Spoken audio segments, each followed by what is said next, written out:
Assalomu alaykum muhtaram ko'rurmanlar. Hammanglarga Allohning salom bo'lg'ay. Vidoyda ekran xush kelibman. 5 turlik din haqidagi izlanishlarimiz davom qilib, navbatdagi temamizda shirik haqida to'xtalgan bo'lgan edik.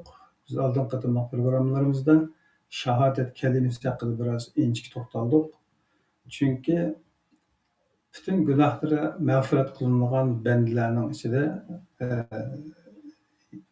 affu qilinmaydigan gunohlarning biri shirk edi. Peygamber Aleyhisselam, yani Resulullah sallallahu aleyhi ve sellem'in özünün devrinde karşı köreş kılgan, kallık inkılaplarını edip bağlan grupa, yani karşıdaki grupa müşrikler idi. Şundan değişki buldu ki, aynı zamandaki müşriklerin imanı, Allah'ın tanışı,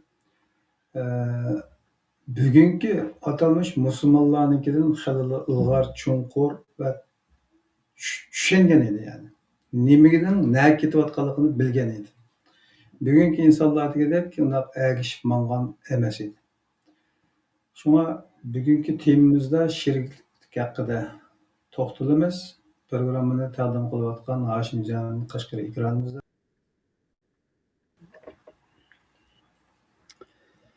Salam, hoş buldum. Hoş geldin. Aslında şirkten ilgili tevhid haqida to'xtalish lozim deb o'yladik, lekin tevhid to'g'risida to'xtalgan programmalar ko'p hozirga qadar.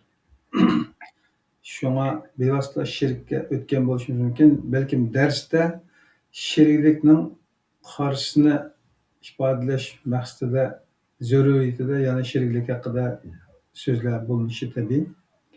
Çünkü aklı bayan qilish uchun cho'qim qorni ko'rsatish kerak. Qani qolganini sizning taqdim qilishingizni anglaymiz, marhamat.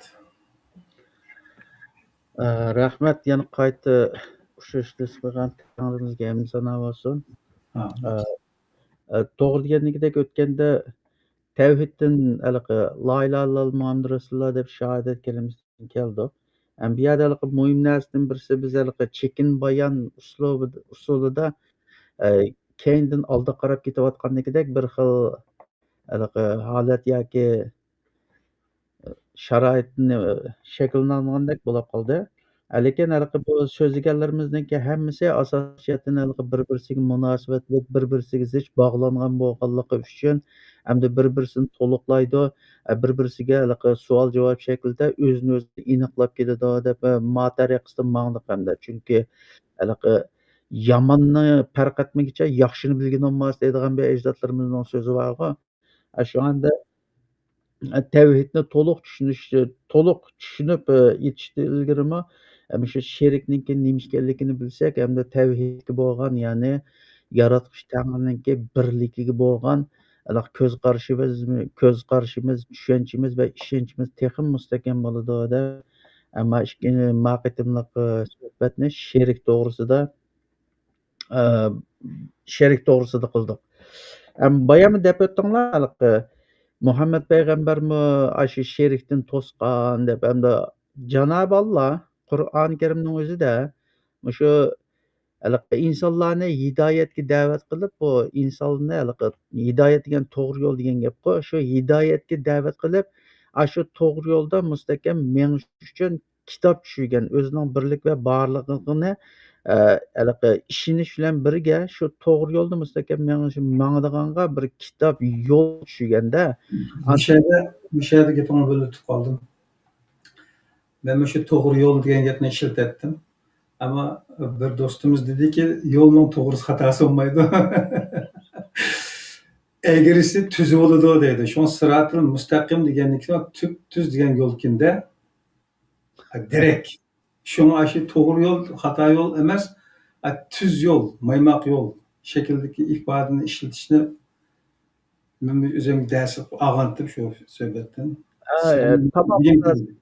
Siratul mustaqimda. Çünkü Allah'ım Kur'an-ı Kerim'de Kur'an'ın özüne hada siratul mustaqim deb aşında degan. Bu to'g'ri tüz bir yo'ldir, shuninglar ayshimda degan. Oldin to'g'ri chiqdi dedi o. Tuz chiqib qoldi. To'g'ri. To'g'ri gap qoldi. Ashuna o'xshash metodlarni kelsak, He. To'g'ri kelimasining bizdagi iste'mol nimasi biroz chechlang'anlik uchun Hı.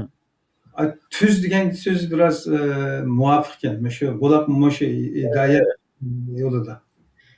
Tüz tüz desekmi bo'ladi, onun boshqa yana udul yo'l desekmi tehi bo'ladi. Ha, Udul yo'l.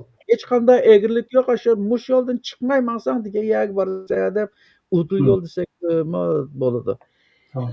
Endi shu udul yo'lni endi insonlarga shu yo'ldan chiqmay menish uchun kitoblarni evatganda, ham shu kitoblarni shu o'zining payg'ambarlari, rasullar orqali insoniyatga yetkazish jarayonida hamda o'zininki shu payg'ambar, nabiy, rasul, elchilari orqali shu insoniyatni eng cho'ng ogohlantirgan narsalardan birisi sherik.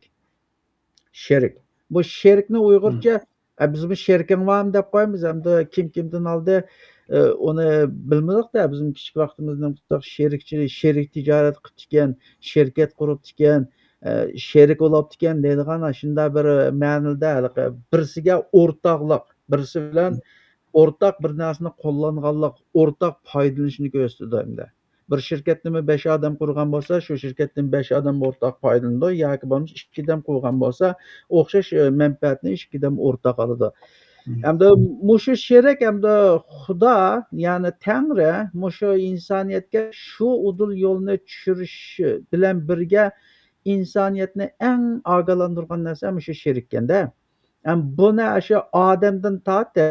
Odamdan tortib toki hozirgacha to qiyomatgacha bo'lgan insonning hammasiga shu tavsiya qilgan eng cho'ng saqlanishga tegishli narsa shu sherik ekanligini bayon qilganida. Shu Qur'onni o'qisangmi butun payg'ambarlarningki o'zininki qavmiga yoki insonlarga ilib kelgan xitobnomasininki o'zida Allah'a ishoninglar, uning hech narsani sherik keltirmanglar deb shuni shu Allohga ishonishdan keyingi sherikni o'tirib qo'ygan. Hatto shu Tangri shu o'zining kitobi Qur'oni Karimda shu Muhammad payg'ambarnimi agar sen Allohga sherik keltiradigan bo'lsang, butun amaling barbodlab ketadi deb Sura Niso'ninki 48-oyati deyman. hı, Allah Qur'oni Karimda shu Alloh sherikdan boshqa har qanday gunohni kechirdi.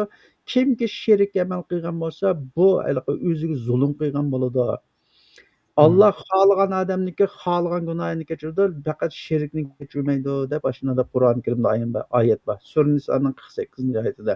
Shunga bu sherik almisaqdan tortib odamdan boshlab hozirgacha hatto qiyomatga borg'ichamlik insonlar o'zini tortishga tegishli, uningdan ehtiyot qilishga, uning qishiga yaqinlashmaslikqa, hatto Saqlanishga. butun umrini, hamma narsani sarf qilib, shuni o'rganib, shundan saqlangandek darajada bilishgichamlik insonni majburlaydigan shunday bir cho'ng gunoh bu. Shunday bir cho'ng gunoh. Shunga shu Qur'oni Karimning o'zida bir muncha payg'ambarlarningki ismini sanaydi. Bir muncha payg'ambarlarning ismini sanaydi. Ondan shu payg'ambarlarningki shu İbrahim, Musa, İsa hamma payg'ambarlarningki ismini sanab kelib, agar shular Allohga sherik keltirgan bo'lsa, shuniki butkul amallari barbod bo'lgan bo'ladi, kuyib yo'qolib ketgan bo'ladi deb Xudo shu Muhammad payg'ambarni shunday ogohlantirgan. Ondan keyin Sur Luqmonninki 13-oyatida Luqmon akam o'zininki o'g'liga shunda xitob shundan nasihat qildi. Sur Luqmon 31-sura. Luqmon. Sur Luqmon 31-suraninki 13-oyati. Mana deydi va iz qala Luqmana li ibnihi va huwa ya'zuhu ya bunayya la tushrik billah inna şirke zulmun azim deydi. Hı, Ey oğlum Allah'a şirk keltirme. Şirk hakikaten zulümdür deb shunday deydi. Anandan keyin mushu sherik hamda almisaqdan tortib payg'ambarlarniki, rasullarniki insonlarni ogohlantirib kelgan eng cho'ng nimasi. Andan bu sherikninki hamda Qur'oni Karimda deyilgan shirklar biz hozirgacha bilganlarimizda turlarimi bakchiq buninki. Turlarimi bakchiq. Bu sherikninki Halaqi butqa ibodat qildiganlari bor. Ondan keyin halaqi Allohdan boshqasi qo'shib, yana boshqa narsalardan shafoat tilaydigan yoki bo'lmasa mazar mashayikhlarga ibodat qildigan va yoki bo'lmasa u payg'ambarda, bu payg'ambarda, avliyoda deb buningdan bir narsa tilaydigan ashunday bir narsalarniki hammani Alloh Qur'oni Karimning o'zida sherik degan. Sherik degan. Ondan keyin yana ba'zilar bor, ba'zi odam nima qilib bu g'aybni biladi ekan. Ashundan qishig'i borsak, uni deb turdi, buni deb turdi deydigan. Ashuniki hammasini sherikni qatoriga qo'shganda butqa ibodat qilish qatorliq nurg'unlagan narsalar kirib ketadi. Lekin bu yerda bir narsa biz kichikimizdan boshlab agishib bilib kelgan bir din deb tushunib kelgan bir xato hukm bor hamda shu sheriklarning ichidami. Masalan, man Muhammad Allohning nemisida Muhammad payg'ambarni shafoat qiladi deydigan bir hukm aqida hozirgacha bor. Hozirgacha ashulniki e'tiqodida kimki la ilaha illalloh Muhammadur Rasululloh desa, Muhammad payg'ambar qiyomat kuni uning shafoat qiladi deb e'tiqod qildi. Ma Qur'oni Karimning o'zida ashuni sherik degan. Qur'oni Karimning ashuni sherik degan. Uning sura 30-suraniki 12-oyatida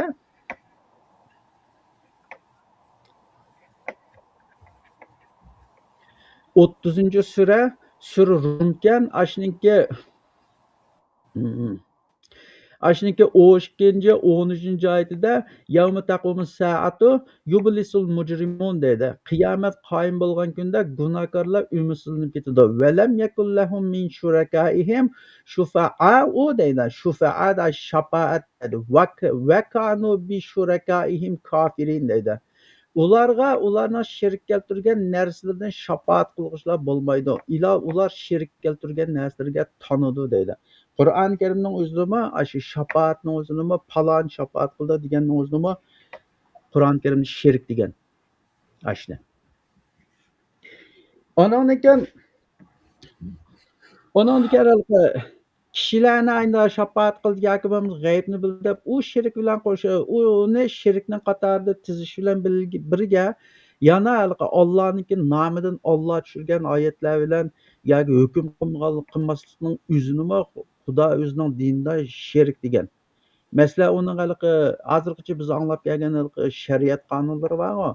Masalan, shariat qonunininki o'zidami shu Tangri o'ziniki kitobida demagan shu mollamlar, ulamolar o'ydirib chiqqan sunnatdan, hadisdan nurg'unlagan hukm xarakterlik jazolar bor. Masalan, zinoxona chamikizak qilib o'ldirish ashulning azmi.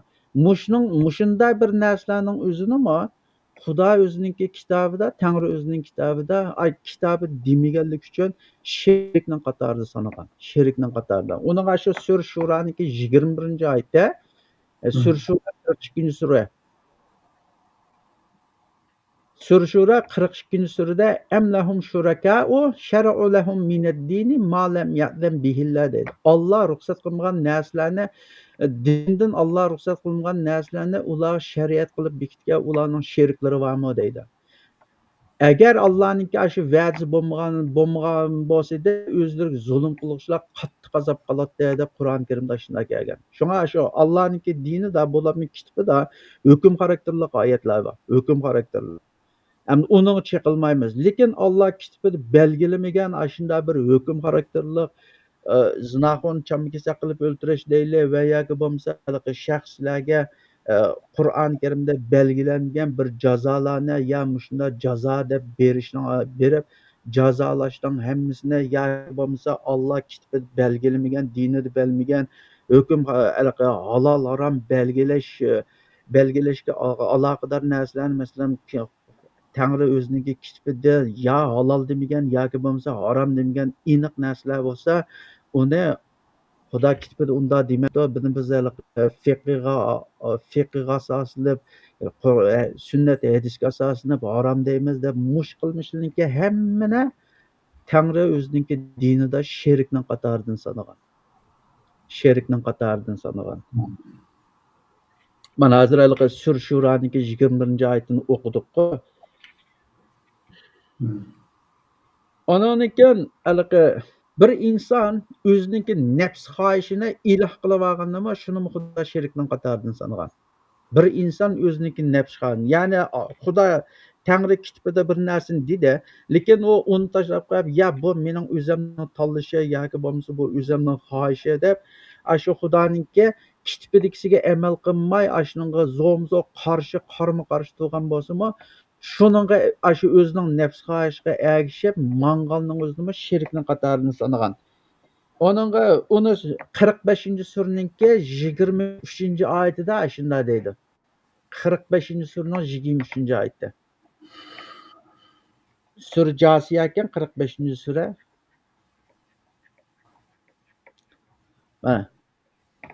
Mana afara ayta man ittakhada ilahu hawahu va adalluhu Allahu ala ilmi va khatama ala sam'ihi va qalbihi va ja'ala ala basirati ghishawatan faman yahdihi min ba'dillah afala tadakkarun dedi. Ey Muhammad deydi.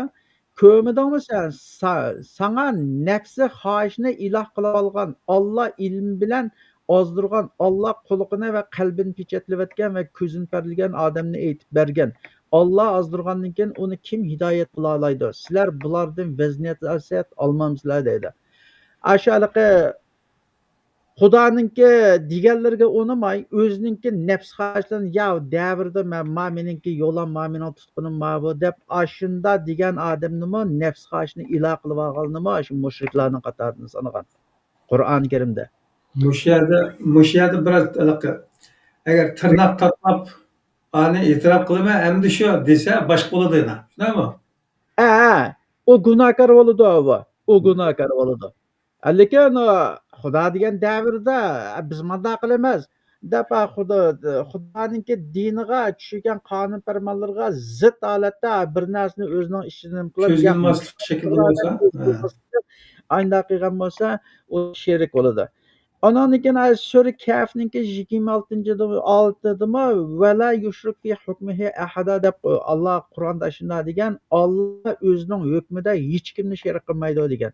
Hukm Allohga xos. Ondan keyin yana boshqa bir oyatda "Inil hukmi illa lillah" deb bor. Barliq hukmlar Allohga xos deb bor. Ondan Alloh o'zining hukmida hech kimni sherik qilmaydi deb shunday oyat bor. Hozir o'qidik. 18-sura ekan, Sura Kahf 26-oyatida.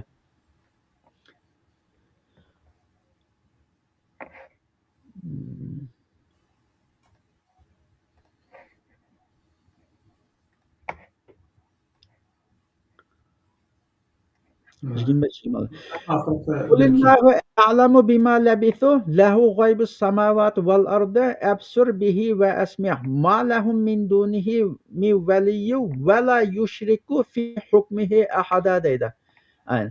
Alloh o'z hukmida hech kimni sherik qilmaydi deydi. Alloh o'z hukmida hech kimni sherik qilmaydi deydi. Bu deganlik nimaga boradi desa, shu Alloh o'zining kitobida, Qur'onda hukm xarakterlik nurg'ulg'an narsalar borda. Shu Alloh demagan yoki bo'lmasa o'zi bekitmagan ba'zi bir qoida, qonun, nizomlarni chiqarib, shuning mushumi shariatning bir qismi deb shuning e'tiqod qilishning o'zini shu Alloh o'zining kitobida sherikning qatoridan sanagan. U hukmda u hukm Mush yerda bu ahli sunniy va jamoa aqidachilarining asosan biz shuning fikrida cho'ng bo'ldikda. Bularnikida mana shu payg'ambarga hukm berish, hukm chiqarish salohiyati berilgandi degan so'zda agar bu oyat bo'lgan bo'lsa, Alloh bergandan boshqa degan bir qo'shimchasi bo'lgan bo'ladi-da. Onun hozir kelamiz. Endi shu Muhammad payg'ambarning shu hukm chiqarish huquqini bergan, Muhammad payg'ambarning hukm chiqarish huquqi bo'lsa, to'g'ri, Muhammad payg'ambar hayotida hukm chiqargan. U nimaga asosan hukm chiqargan desa, qo'ldagi Qur'onga asosan hukm chiqargan. Qur'onga oyatildimi, shu ahli kitob sening oldin kelgancha fahkum baynahum bima anzalalloh deb oyat bor. Sen ularning o'rtasida Alloh sana nozil qilgan hukm bo'yicha hukm chiqargan deb oyat bor. Endi bu yerda ko'chilab chiqsak, masalan, Muhammed Peygamber nima orqali hukm chiqargan desa, qo'ldagi Qur'on orqali hukm chiqargan. U hech qachon o'zining xohishidan yoki bo'lmasa halaqi havoyi havasidan nima qilib, shaxsiyatidan hukm chiqarmagan u. Hatto u ashunda hukm chiqarishni Qur'oni Karimda Muhammad payg'ambarning o'zini to'sgan. Agar uninki ashunday hukm chiqara oladigan yoki bo'lmasa halolni harom qila oladigan ashunday haqqi bo'lgan bo'lsa, As-Sur Tahrimniki 1-oyatida deydi: "Ya ayyuhan nabiy, lima ey payg'ambar, sen nima uchun Alloh halol qilgan narsalarni ayollaringning roziligini ko'zlab harom qilasan?" deb shu payg'ambar o'ziga o'zi xohish bo'yicha harom qilganlik uchun Allohninki tanbih berishiga tuzishiga uchragan edi. Shunga payg'ambarningmi kitobda deyilmagan bo'lsa bir narsani halol yoki harom deyish hech qanday haqqi yo'q. Hech qanday haqqi yo'q. Uninki faqatliki uning qila oladigan shu Alloh kitobda tushirgan hukmlarni faqat ijro qilish haqqi bor. Agar kitobda bo'lmagan bo'lsa, uning bilan ishi yo'q. Bu yerda Yetkizish. Rasulning vazifasi zaten yetkazishga, uni boshqalar bizni aldığımız Muhammed payg'ambarni pochtakesh dedi, yo'q bu payg'ambarga haqorat. Uni biz deymidik, uni pochtakesh deb biz deymidik, uni Xudo uni shunday yetkazgicha dedi. Yetkazgicha degan Rasul degan Uyg'urcha gelmiş ma'nosida shu pochtakesh degan bo'ladi shu. Kelib lekin biz yetkazib qo'ydi. U chaqda hozirgidek matbaa, nashriyat bizneslar u chaqda u qadar nima qilmagan ekan, qo'lda kitobni ko'tarib yurib, ko'chalarga chiqib, odam to'plashga yer shu kitobni o'qib, xalqqa yetkazdi. Endi uning vazifasi shu, Xudoning dinining hukm bo'yicha. Lekin hech yerdan uni buni ilib, u Xudoning diniga bir narsani qo'shmagan. Bu yerda bizningki eng chong xatolashib ketgan yerimiz shu bizning eng chong xatolashib ketgan yerimiz shu dinni monopol qilib olgan shu mollamlarninki shularninki ozdirishidan hamda nurg'unlagan odamlar shu mollalarga bu dinni o'qiydi, biladi, shu hadis o'rgangan, Qur'onni o'rgangan, biladi, birmuncha bir narsalarni shu mollamlarni bek biladi deganga ishinib ketib, shuninglar shu mollamlarga ergishib ezib ketgan. Buning ichida bizim bor, uni ochiq oshkor deyish kerak. Uning ichida bizim bor. Masalan, bayam shirklarni sanab o'tdik. Bu vaqt ishtikni qildi ekan. Qisqalam maqsad bilan kelaylar. Shirklarni sanab o'tdik. Masalan, butlarga ibodat qilishdik. Alloh o'zi hukmida hech kimni sherik qilmaydidik. Shafaat qilishning o'zinimi Alloh Qur'onda kim shafaat qila oladi ekan, shafaat qilgan shirklaring nada deb qiyomat kuni so'raydi deb shuning hammasini shirk yotadi. Bu yerda bizning bir lekin nazar doiramizdan qechib nima deymiz, biz ko'ranmayotgan bir narsa bor. Bizningki ko'rash bo'lingimizningki bir yerda qolib qolgan, uni shu rasmiy burilib qaramasak qarayolmaydigan, buni men inglizcha blind spot deydi ekan. U ashuningga biz sal qarab yana bir cho'ng xatolikni o'tkazyapmiz. Bu xatolik nima desa, masalan, shu Qur'on sirtidagi hadislarni, masalan, Buxoriy deydi, Muslim deydi, Termiziy, 6 hadis kitoblari bor, Shiyalnikini qo'shsa 10 nechaga bordi. Shu hadis kitoblarnimi shu yoqmish Xudo tarafidan tushgan mushum Xudoning dinininki bir qismidan deb shu hadis kitoblarni dinning manbasi deb qabul qilganlarga hammasini Alloh Qur'onni mushrik degan. Alloh Qur'onni mushrik degan. Mushu biraz ig'ir vazni ig'irroq bo'lgan, rasmiy ig'ir bo'lgan bir fikr, ideologiya, tushuncha. Ya'ni hadisni manba qilish qilmaslik. Chunki hozir qadar hatto haddidan eshib hadislarga iymon keltirish degan narsani ko'tarib chiqdi bular. Biz ham burun bilmaymiz, mushuni bildig'andi deb xuddi hozirgi agashishlar qanday agashgan bo'lsa, biz shunday agishib, mollamning degan rost deb o'tib emas. Ham tushungandan keyin qarasak, shu avam shu burun ko'n tushunchimiz ketayotganligidan biz ularning dardini, g'am g'ussasini, davrinishlar deydi, tutgan pozitsiyalarini tushunamiz-da. Tushundik ekanmiz. Yashab boqqanligimiz uchun. Hem müşahedeki hadisni zaten menba qilish qilmaslik masalasining shirkka berib taqildiganligini oyatlar bilan dalillash to'g'ri kelsa, qaysi oyatni oldinlaymiz? Buningki Qur'oni Karimdan kesiblam bir oyat bilan dalil qilsa, buning 10-20 qirqlik dalilni keltirishi mumkin. Kesiblikka bir oyatni dalil qilaman desa, Sura An'amningki 19-oyati bor. Agar men xatolashmasam, Sura An'amningki 19-oyatida Ekranga keldi.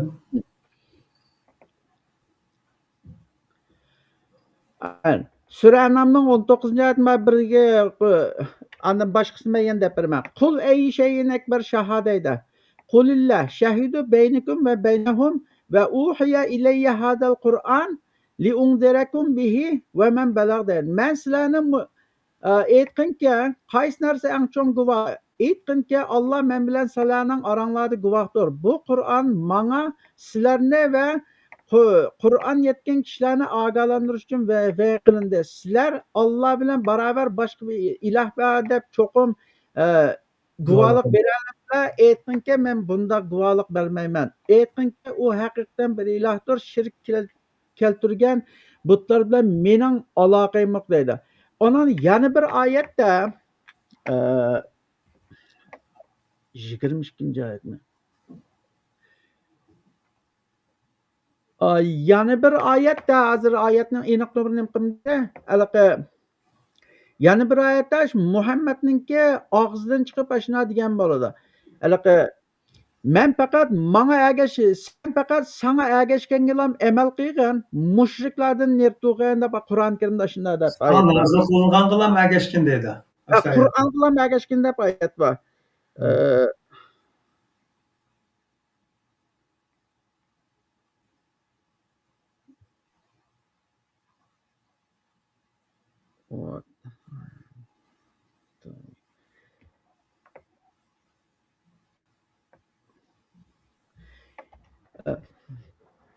Aşı yana bir oyat hozir ishtik esimga kelmadi. Lekin Qur'ondagi oyatda o aniq oyat bor.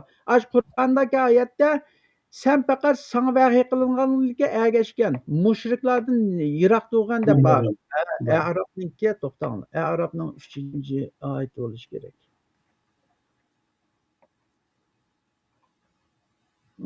Ya.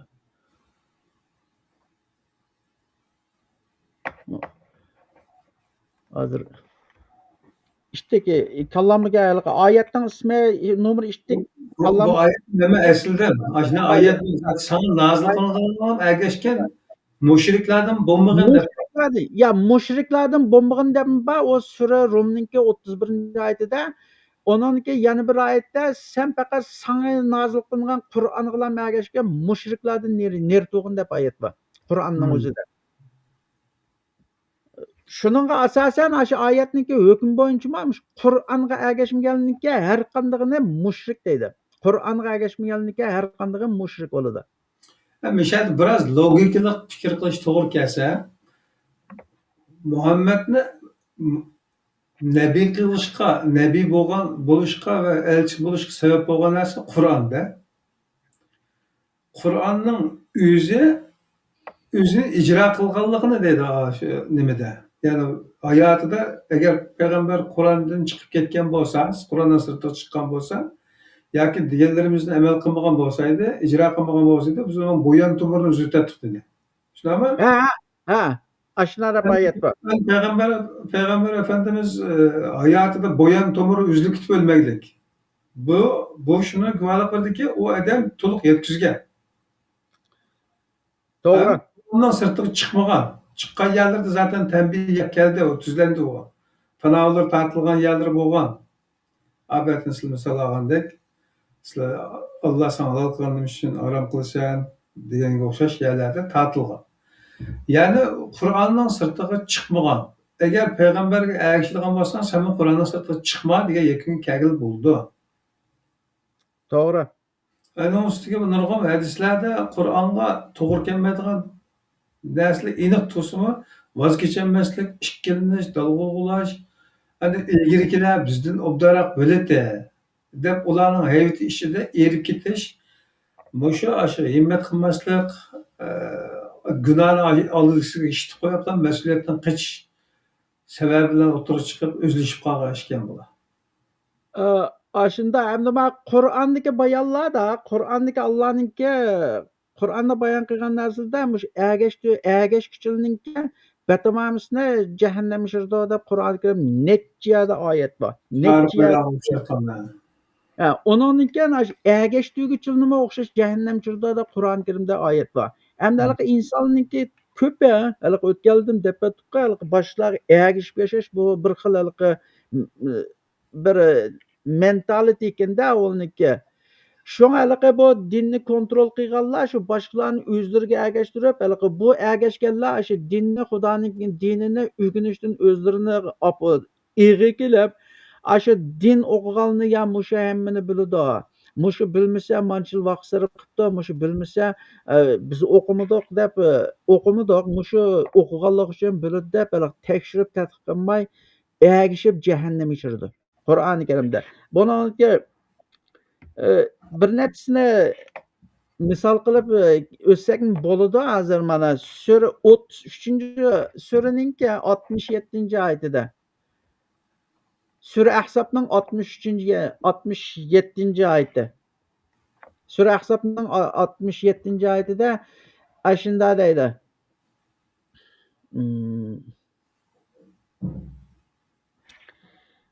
33-67.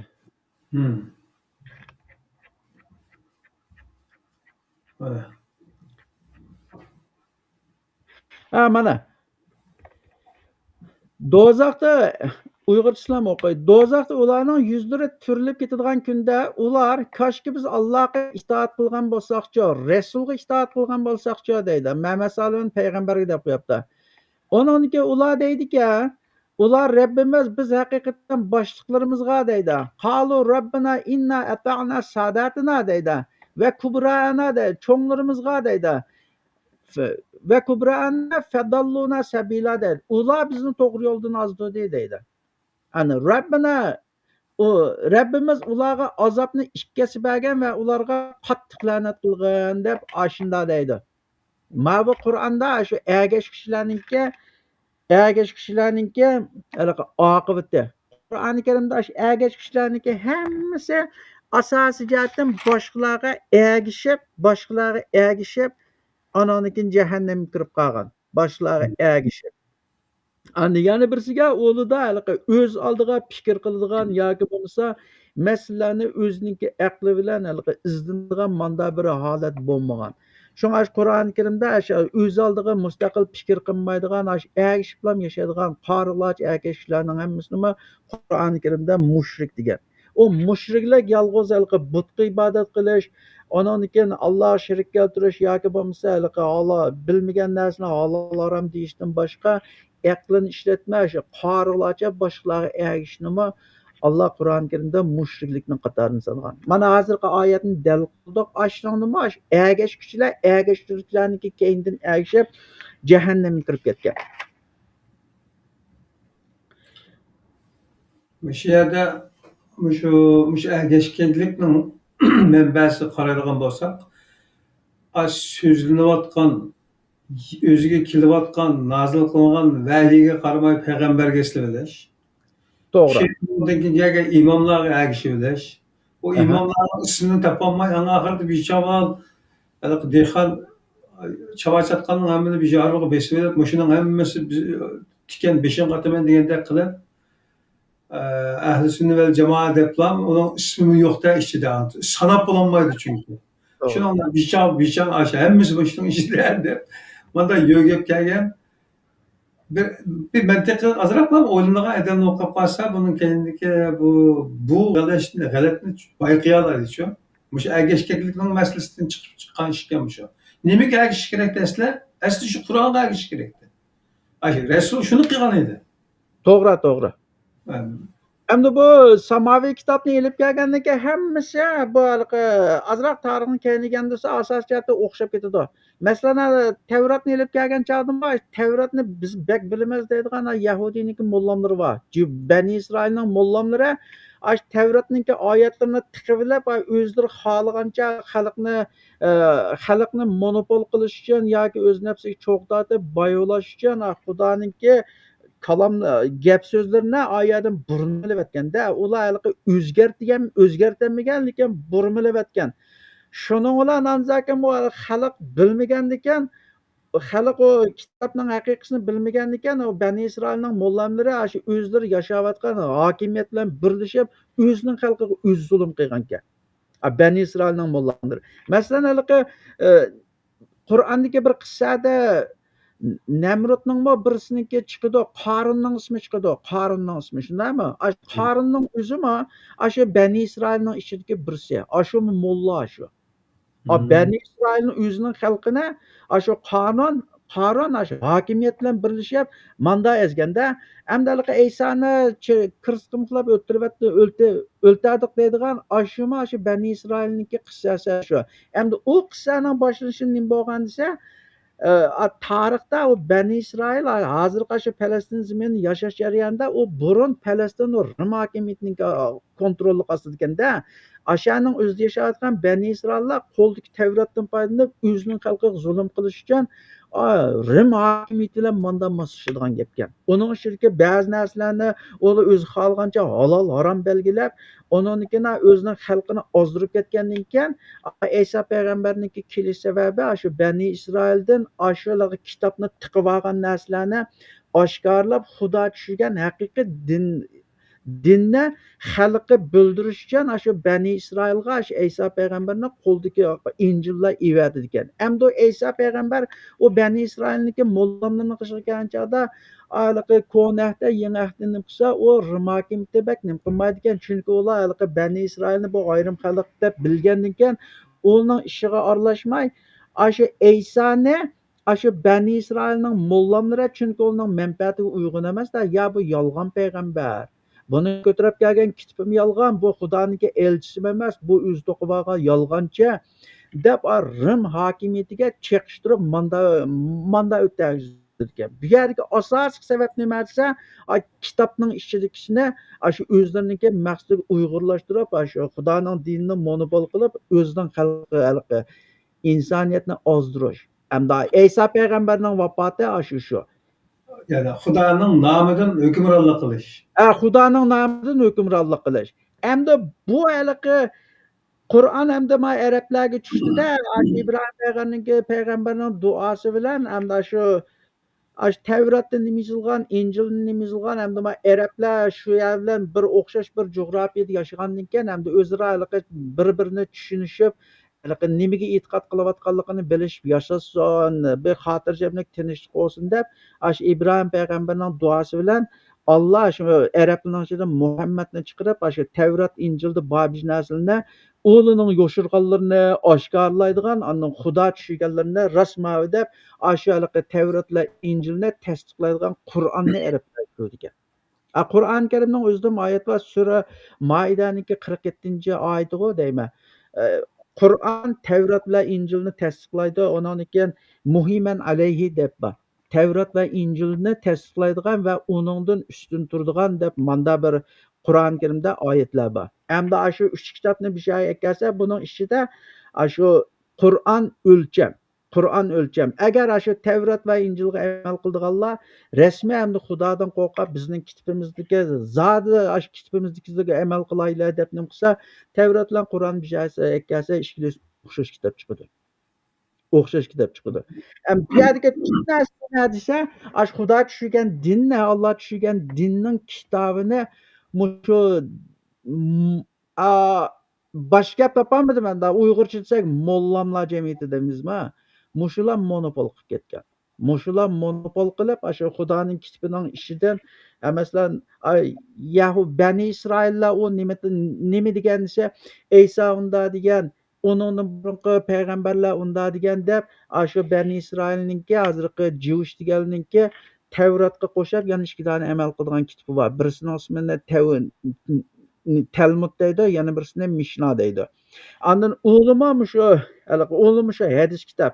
Andan malaqi Injilni Isa ko'tarib kelgan Injilda uning atrofidagi havoriyonlar ular anzakin boshqa o'zlariniki ko'rgan bilganlarini boshqalarnikidan anglaganlarini akilib ichiga qo'shib etganda Injilning ichiga qo'shib etgan. Endi bu ish Qur'onga kelgan chog'da nima bo'ldi? Desa, ashular o'xshash. Bu Muhammadulloh uni shu Bani Isroildan, shu Nasoralardan o'rgangan. Qur'onning ichiga hech qanday o'zgartish kirgizmagan ekan. Shu Bani Isroillar, Nasoralarning yo'lini shu bitim mengib Muhammad hayot vaqtida uni degan, buni degan, palonchi yerga borgan chog'i po'pponchiga uni degan, buni degan deb shu hadislarni ko'tarib chiqib, Xudoninki, Tangrininki dini, ya'ni Qur'onninki yon tarafida bir parallel din yasab chiqqan bular. Parallel din yasab chiqqan. Bu butun dinlar orasidagi urush, jidal mojaro, undan keyin o'zaro qirg'inchilik, shuning hammasiga nima sabab kelsa, Allohninki kitobidagi din emas, shu dinni monopol qilib olgan dinchilarninki uydurib chiqqan afsona rivoyatlari shuning hammasi sababchi. Endi o afsona rivoyatlar Alloh tarafidan kelgan bo'lsa, aynan Bani Isroillarning Talmud va Mishnani shuning amal qildi. Endi Muhammadulloh shu butun hadislarni Muhammad mushunda degan, bu hadis bo'lmasa Qur'onni tushungani unmaydi. Hadismi Qur'onga o'xshashlar deb manda deb turib oldi. Bu emas Qur'oni Karim bu Qur'onning o'xshishini hech kim maydonga chiqarolmaydi degan oyatga zid. Endi bu Qur'onning o'zi tushirilgan dinga asosan mushu hadislarmi Xudo tarafidan kelganmi desa yolg'on. Qur'on sirtidagi hadislarning hammasi o'ydirib chiqilgan. Bir talma sahih hadis yo'q. Ashulashni tep qoladi. Buningga nima dalil bor desa, Sura Arabning 33-oyatini ochaylar.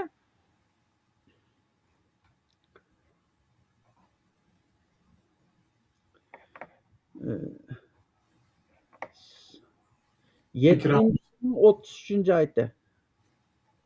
Mana. Qul innama harrama robbil fawahisha. Uyg'urchalar o'qay. Aytqinki Muhammad, Parvardigorim oshkora va yoshirin ishlarning hammasini, gunohlarni, kishilarning nohaq chiqilishini, oxirdagi muhim gap bu. Allah hech qanday dalil tushirmagan narsalarni Allohga shirik qilib olishinglarni, o'zinglar bilmaydigan narsalar haqida Alloh nomida qalaymaqon so'zlashinglarni harom qildi deydi.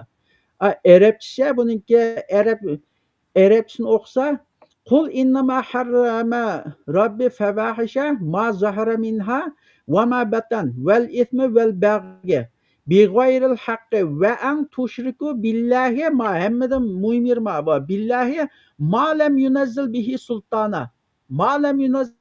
sultana degan Alloh tushirmagan narsalarni shuni Alloh tushirdi deb shuni deb turilishinglarni deb ma'no chiqadi Uyg'urcha tarjima qilsa. Anda va taqulu alallohi ma la ta'lamun. Alloh to'g'risida bilmaydigan gap so'zlarni qilishinglarni Alloh harom qildi deydi. Oyatning hukmi bo'yicha bo'lgandimi? Oyatning hukmi bo'yicha bo'lgan chog'dimi? Hadislarniki hammasi mushohidasi harom chiqadi. Bo'lmasa har qanday mollaning qishig'i bir so'rab beqinglar. Mayli 6 kitob bilan Shiyalnikini qo'shib 10 kitob bilamda Allah zodi mush hadisninki mushunday ishkanligiga ruxsat qilganmi? Alloh mush hadisni tasdiqlaganmi? Desa ko'krak kirib birisi maydonga chiqib ha deydigandan birisimi yo'q. Deydigandan birisimi yo'q. Butun mayli Shiya bo'lsin, mayli Sunniy bo'lsin, shuning hammasini yig'ib kelib, har ikkalasining hadis kitobidagi hammasi ittifoqlashib birlikagan, yo'q zodi shu muttafaqun alay sahih degan bir tal hadisni ko'tarib chiqib, zodi mushatni Muhammad mushunda deganmi? Deb jazmiyatlik bilan deyoladigan birisimi yo'q. Andan hammada yomon yer nada desa, hadisni Allohning nomidan buni Alloh tushirgan narsa deb turilishyapti. Mana oyatni hozir o'qidik. Ma'lam yunazzil bihi sultana degani Alloh tushirgan narsaga ninki shu ishkanligi sulton deganligi inglizcha authority deydi, huquqliq. Masalan, Onu deyishida shu hadislarmi Alloh tarafidan tushgan dedimi? Endi buningga uniki dalili bo'lishi kerak. Agar shuni Alloh tushdi desa, ashunda Alloh tushirganligiga Alloh tarafidan kelgan bir huquq bo'lishi kerak, dalil bo'lishi kerak. Endi uni ko'rsataolmaydi desa ko'rsatmaydi. Bütün delilleri hemmisi ülekке bağlangan. Bularga Bundan döngaydigan topolmagan ekan. Bularga döngaydigan shuni bu Muhammad payg'ambar hayot vaqtida bu hadislarga hech qarshi yo'q. Ashulniki kitoblarni yig'ishtirib aytganmi? Hatto Muhammad misol uchun deyapman-ku, men ishonmayman. Hatto Muhammadning vaqtida ash hadislarni to'plab manda degan yozib olgan shunday hadis kitoblari bor-da. Muhammadning o'zidan deganga hammani o'chirtinglar. Xudo tarafidan kelganimiz Qur'ondan qolsin qolgan hadisniki hammani o'chir. Kimga o'sha hadisni yozib olgan bo'lsa, meni og'zimdan chiqqan gap so'zni hadis deb yozib olgan bo'lsa, uni o'chirvasin deb hadis bor.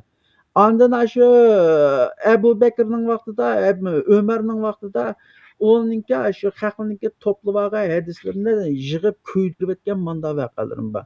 Endi bu haligi diniy guruh, bu dinchilar asosan xalqni kontrol qilish uchun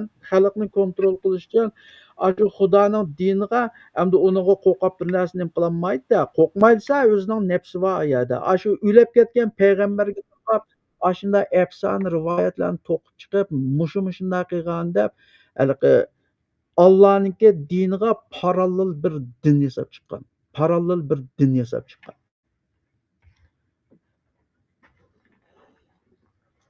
Shuning bilan oldin dunyoning hammaga qarshi dinlararo jidal bir-birini qirg'in qilayotgan.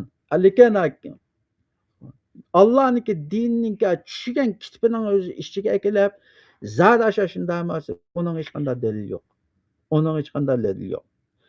Shunga hamda uni kesib aytishga bo'ldiki, bu Allohning dinida dinchilik yo'q. Alloh kitobini tushadi.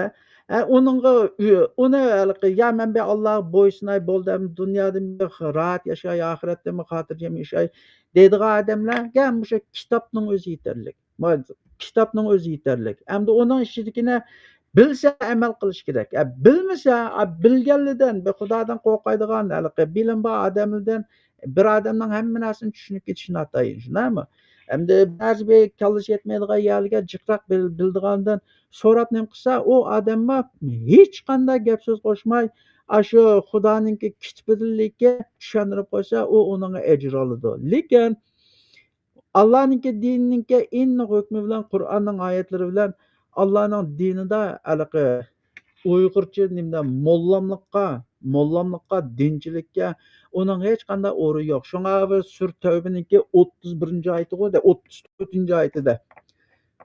Sur Tavbaning 34-oyatida ittakhadu ahbarahum va ruhbarahum arbaban min dunillah deb boshlangan bir oyat bor.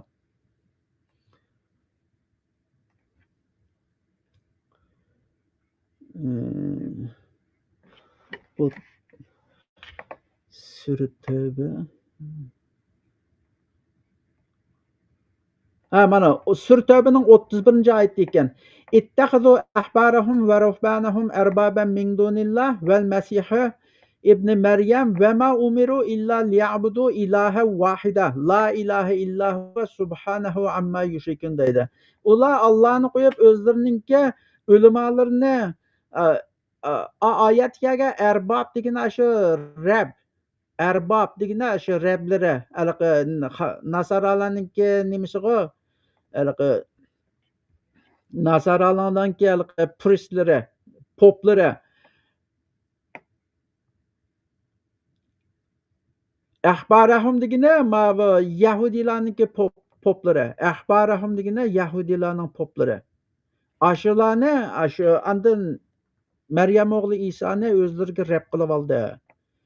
Diniy ahkamlarni ashulardan so'raydigan, ashulniki gapini anglaydigan, shunday rab qilib oldi. Lekin ular Allohninki kitob bo'yicha bir iloh bilan ibodat qilishga buyurilganda deb oyatning shu aniq bor. Shunga hamda Allohninki dinida kesib aytish kerakki, hamda mollamlıq, ya'ni ruhaniylik yoki axborlik unda bir narsa yo'q. Kimki Allohning dinini men o'rganaman desa, ash kitobning ishchiligi o'rgansa bo'ladi. Samoviy kitobninki sirtida hech qanday yerda din yo'q. Endi bu haligi tarixdan davomlashib kelayotgan haligi diniy sinfninki jamiyatni kontrol qilish usuli ashuda burundan tortib. Haligi bayam Bani Isroilni deb keldik. Xudoning kitobini monopol qilib, o'zlari xohlagancha halol harom belgilab, hokimiyat bilan birlashib xalqni ezganda, anandan keyindan kelgan Isoninkinmi, uninkinmi shu diniy u kelgan Injilnimi shu diniy jamiyat uni foydalanib hokimiyatning manfaati uchun xizmat qildigan. Endi oxirida tushgan Qur'on kitob endi bunimi shu Qur'onniki dinchi mollamlari aynan shu Bani Isroildan Nasoralarniki keyindan yo'lidan mengib, endi kitobni monopol qilish orqali umumiy xalqni shunday joylab ketgan. Bu tarixdan buyon bo'lib kelayotgan kurashlar bu. Ammo Nasoralarning ichida haligi Martin Luther King deydigan birisi chiqqan. Shu hokimiyat bilan haligi hokimiyat bilan munoziralashib, bu Xudoninki tushgan kitobi hamma narsa bor. Sen nima uchun buni haligi gaplarni qo'shib shunday haq tashviq qilsa deb Martin Luther King degani seninki haligi u Injilning ichida nurg'unlagan qo'shitilgan gap so'zlar bor-da. Uning hammasini qilib u Xudodan emas, Xudoning tushgan kitobi shu kitob bilan yashashimiz kerak deb shuni ko'tarib chiqqanlik uchun shu chog'ning o'zidagi shu xristian jamiyatininki ruhoniylar tarafidan endi hozir Muhammad Alining orasida Qur'onga ergashgan Qur'onchida tillayotidi bu kofir deb. Shu chog'ning o'zida shu Martin Luther King degan nima Injil bilan ergashganlik uchun bu murtad, bu kofir bo'ldi deb dog'ish bitirayotgan shu. Bu tarixdan bo'lib kelayotgan jidal majroniki tubki asosi shu. Qur'onda biz shunda bor deb tushunib ekanmiz. Bizga shu ilmlar shunday tushundigan ekan. Ilgirkilar o'zining kitoblarini burmilib etgan, o'zgartirib etgan degan narsalar bilan. Bayatning bir oyat chiqdi, aynan ular o'zlariga nozil qilingan kitob bo'yicha hukm qilsin deb. Agar burg'ulagan bo'lsa, ashta deyilmaydi-da shu. To'g'ri ekan shu. To'g'ri. Endi haligi Muhammad Allah bu arablarga boshqalarni o'ziga jug'lab, haligi o'ziga o'z nafsiga cho'g'tat deb haligi Injilni, Tavrotni buni ular o'zgartirayotgan. Shu to'g'ri kitobmi shu birligi Qur'on. Uning hech qanday ishonsang bo'lmaydi deb mana deb turib oladi. Endi uni akilab shu Allohning kitobi Qur'onga silab Injil bilan Tavrot o'zgartirilgan bo'lsa, Qur'onning hech qanday Injil bilan Tavrotning o'zgartirilganligiga dalil yo'q. Hattoki shu Surmaydada shunday deydi, Surmaydada shunday deb oyat bor. Ey Muhammad, ular sening oldingi ularning qo'lida Tavrot va Injil tursa, qandaylarcha ular sening oldinga hukm talab qilib keladi? Deb manda deb oyat bor. Uningki sen ularningki orasida hukm chiqarmoqchi bo'lsang, Alloh tushgan oyatlar bilan hukm chiqargin deb manda deb oyat bor. Uningki shu payg'ambar Muhammadnimi haligi Qur'onning o'zida shu barliq payg'ambarlarni Tavrotlar hukm chiqirdi deb bor. Tavrotlar hukm chiqirdi deb bor. Ondan Qur'oni Karimda Surmaydaning 47-oyatida deyman. Shu ahli kitobni, ya'ni Nasoralarni, Bani Isroilni agar sizlarga berilgan Tavrotni va Injilni mahkam tutmasanglar, sizlar e'tibor qilinganda bir dinda bo'lgan bo'lmaysizlar deb Qur'oni Karim manda deb oyat bor. Ammo bizga tushadigan xato tushunchada Tavrotni o'zgartirayotgan, Injilni o'zgartirayotgan deb shunday deb bizga o'rgatganda, endi uni o'qimagan odam rost o'xshaydi deb bilmaydi. Lekin uni ko'chilab o'qisa, haligi o'zgartirayotgan degan gapi yolg'on u. Chunki Qur'onda Allohning so'zini hech kim o'zgartirmaydi deb bor. Allohning so'zini hech kim o'zgartirmaydi deb bor. Lekin ular nima qilgan desa, haligi so'zlarningki ma'nosini burmilayotgan. Qur'onning o'zida deydi, ular haligi yuharrifuna kalimatihi mavadihi deydi. Ular so'zlarningki asli ishlatilishda ma'nosini burmilatadi deb bor.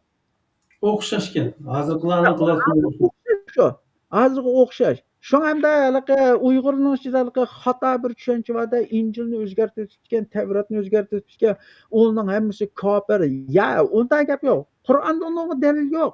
Kur'andaki ayetleriniň hükmü bilen aşy Nasaralardanmy, Beni İsrail, Yahudilerdenmi, hatda Mecusilerdenmi jennetde çyrdyganlygy Kur'anda delil bar. Onunki mişe Allah'a işengen, ahiret günüge işengen, muş Resulullah işengen, kitap işengen, şularning içinden yaxşı kılganlygy betamamız cennetçilerde Kur'an-ı Kerimde ayet var. Hamda bu halky nemişki bunday kelgen dese, biz halky bir hata dininiň talimaty bilen şuna çoňulap kalgan behekda biz. Şunu biz halky özümizge bakmay, dünýädäki biz tilini bilmeýdigan Yahudi Nasaralar, kitapyny okup bakmay Yahudi Nasaralarny pekat muşu mollamyňki qarylarça bizge däwet kılışı bilen düşman tutup mana hazır Suriýada öýläýärmiz. Uýgurlar öýlädi hemde. Hak bilen go bizniň işimiz ýok. Lekin 100% kesip aytishga boladikan, agar ya o'zgartirilgan kitobini ko'tarib chiqsa bo'ldi, Qur'onning hech qanday yerda Tevrat va Injilning o'zgartirilganligiga dair hech qanday oyat yo'q. Hatto Qur'onda bayami deb aytdim, Sura Maidaning 47-oyati deyman. Ey ahli kitob deydi. Sizlar Tevrat va Injilni mahkam tutib, shuningga amal qilmoqchilik, sizlar bir e'tibor qilingida dinda bo'lgan bo'lmaysizlar deydi. Andan Tevrat ahli Tevratlar hukm qilsin, Injil ahli o'zlari bilgan Injillar hukm qilsin. Va man lam yahkum bima anzalallohu fa ulaika humul kafirun, fasiqun, zalimun deb 3 keyni kelgan. Şoňa bu Uýgurnyň içindäki aşna bir hata bir düşünçe Tevrat, Injil özgerilgen ýalgan gap bu. Kimniň gaýsy kitapga aýşy özüniň ixtiýary. Lekin a kitapny özgertilgen dep manda desek hatalaşgan bolady. Hamda buny götürüp çykganlygy kim desem şu dinçi mollamlar. Şoňa Allah'ın dini de bayan meleki 5-nji ayetini sanap ötdük. Yana keltirsek bir muncha sanap tügetgenim bar. Allah'ın dini de ägişdiren birden bir narsa aş Allah'ın kitaby. Allah'ın kitabynyň sırtyda hiç qanday närsege din dep ägişki bolmaýdy. Ägeşkelniň hemmisini aýna cehennemde bolady, müşrik dedi. Hazır men aldım birsi uçrap bardy, yana birini misal kılaýly.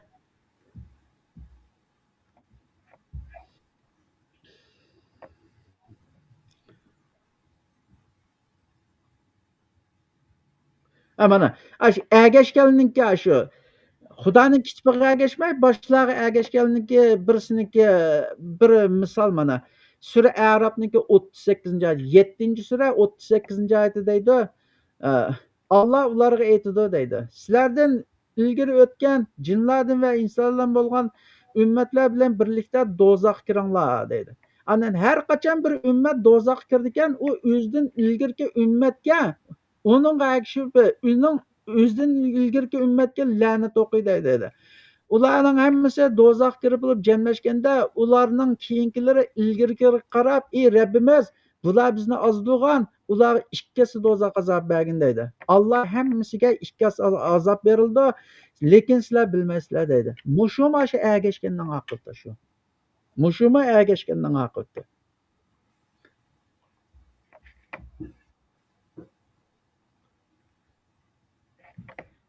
Yani 100 aşı Eyni sürününki aşı 7-nji A'rafnynki 137-nji ayetde aşı 7-nji sura 137-nji ayetdemi yani bozak kılıngan kavimne dedi. Yani İsrail evladyny biz bereketli kılgan zeminniň şerq we garp tarap yıkıldık. İsrail evlady sevr kılganlygy üçin Perwerdigarymyň ularga ata kılan çyraýlyk we toluk işga açdy. Firavun ve onun salgan imanatları ve baranlarını yok kıldık. Ayetin 14-21 toxtam.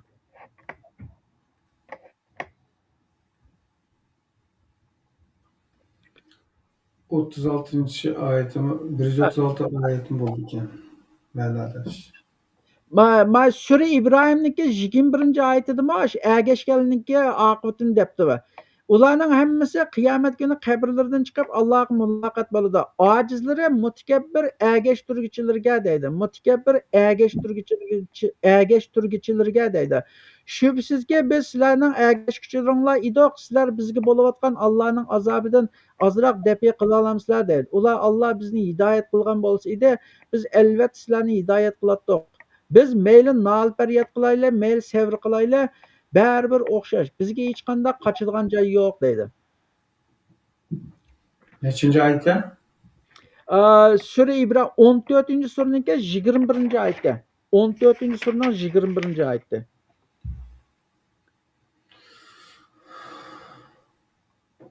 Shunday ekan. Hı.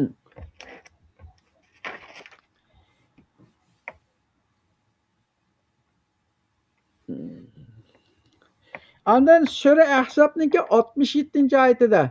33-sura 67-oyat.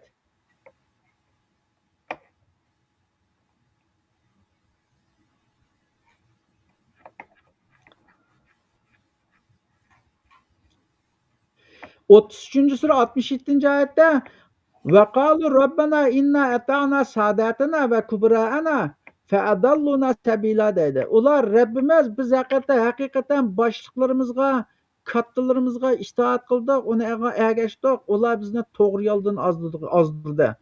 Rabbana atihim di'afayn minal azab vel an'am la'na kabira deydi. Rabbimiz ularga azobni ikkisi bergan va ularga qattiq la'nat qilgan deb ashunday deydi. Mana shu do'zaxga ergishib chirib qolganlikka oqibatda. Hamda shu Qur'onninki hamma yerni aqtusanglar, shu Xudo Alloh tushirgan kitobdan boshqa narsaga ergashganlikka hammasini bu mushriklarning qatorida sanagan. Do'zaxchilarning hammasi o'zi men nim qilmabdim emas, boshqalarga ergishib chirib qolganligini ergishib chirib qolganligidan shunda nol faryod qiladi. Shunga Allohning dinida yana shu birdan bir ergishadigan narsa shu kitob. Onundan boshqa hech narsaga ergashgan olmaydi. Kitobning ichida bor din, kitobning ichida yo'q din emas. Endi ba'zi bizlar u nima, bu nima, uni qanday qarashdan hammasini agar Alloh kitobning ichida tafsili bayon qilib bergan bo'lsa, tamom shu hisob. Agar bayon qilmagan bo'lsa, uni bu yerdan izlab, so'rab, tepib, ilib, man din deb e'tiqod qilish bu ozg'unlikdan boshqa narsa emas bu.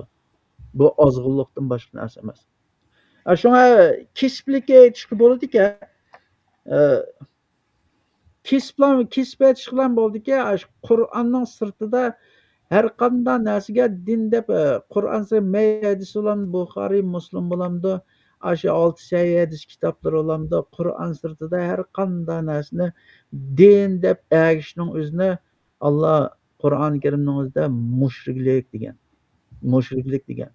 Andın mushriklik deganni hamda kitob Qur'onni silib o'qib tushunmasa, o'qib kallasini ishlatib nim qilmasa, u mushriklik nima inson bilolmaydi-da.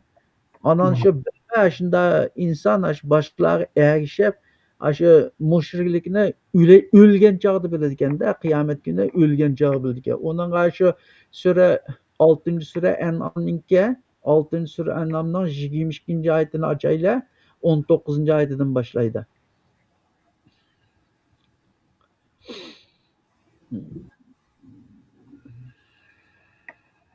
Mana Sura An'amningki 21-oyatidan boshlab va man azlam mimman iftara alallohi kaziban aw kazzaba bi oyatihi innahu la yuflihul zolimun deydi. Alloh nomida yolg'onni to'qigan va Allohning oyatlarini inkor qilganlardanmi zolim odam bormi? Bundoq zolim odamlar haqiqatan maqsadiga yetolmaydi deydi. Shu oyat kelgani va man azlam mimman iftara deydi. Oyatdagi iftara degani o'ydirib chiqqan narsalar bor-da.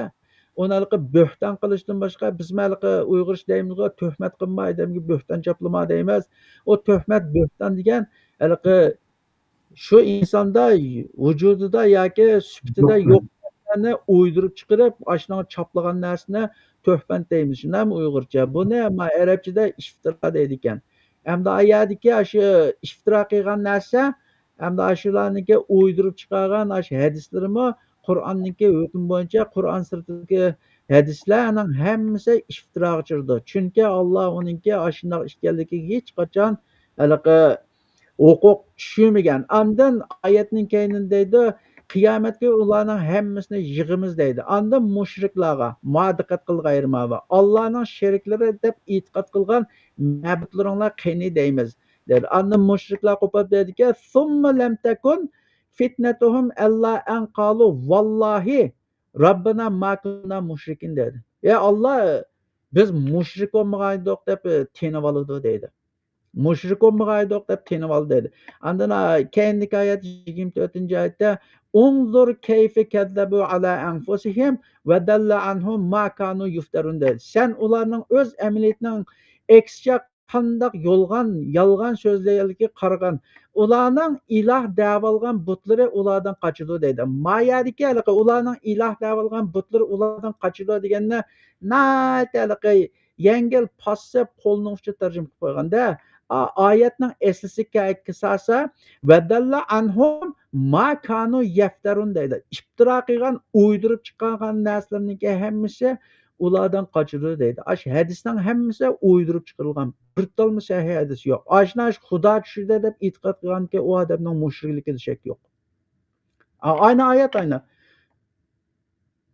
Hadis Allah Qur'oni Karimning o'zini bu Qur'on Allohdan boshqa hech kim iftiro qilolmaydi degan. Bu Qur'onni Allohdan boshqa hech kim iftiro qilolmaydi deb Sura Yunusning 37-oyatiga deyman. Ashunda degan. Lekin men Muhammad Allohdan so'rab, ash hadislarniki o'zini so'zimi, ash hadislarni Muhammad payg'ambarga yo'llab, menga Qur'on va shuningga o'xshaydigan bir narsa berildi deb ashunga nima qildi. Oyatdagi hadisning o'zida ishlatgan so'z mislu degani Qur'onga o'xshaydi degan gap. Ava shu Allohninki bu Qur'onni Allohdan boshqa hech kim iftiro qilolmaydi degan oyatiga zid ava. Shunga hadislarning o'zini shu Qur'onning oyatlari bilan o'xshash, bu faqat kitobda bor, bu ma payg'ambarning so'zlarida bor, kitob yozilmagan, bu Alloh tarafidan kelgan vahiy deb ashuna deganlarniki batamamsi mushrik. Endi bu Uyg'urning ichida men bu bunaqa o'ynab yo chaqchaq qilib yengillik bilan demadim-da.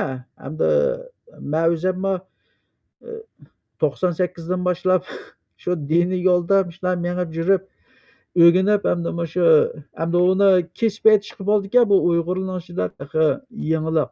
Chet elda ingliz so'zlaydigan mush Qur'onga ergashgan musulmonlar Qur'on yo'lida bizning Uyg'urcha Qur'onchilar deb chiqdi.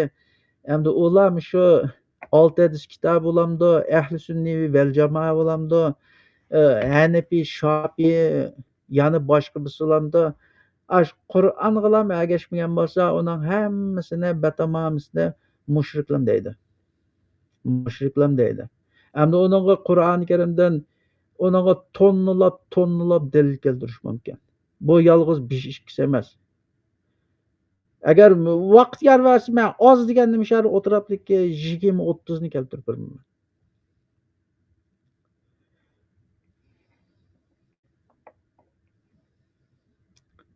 Bayatniyaga keltirilgan dalillarni asli aqligalar uchun yetib oshadi.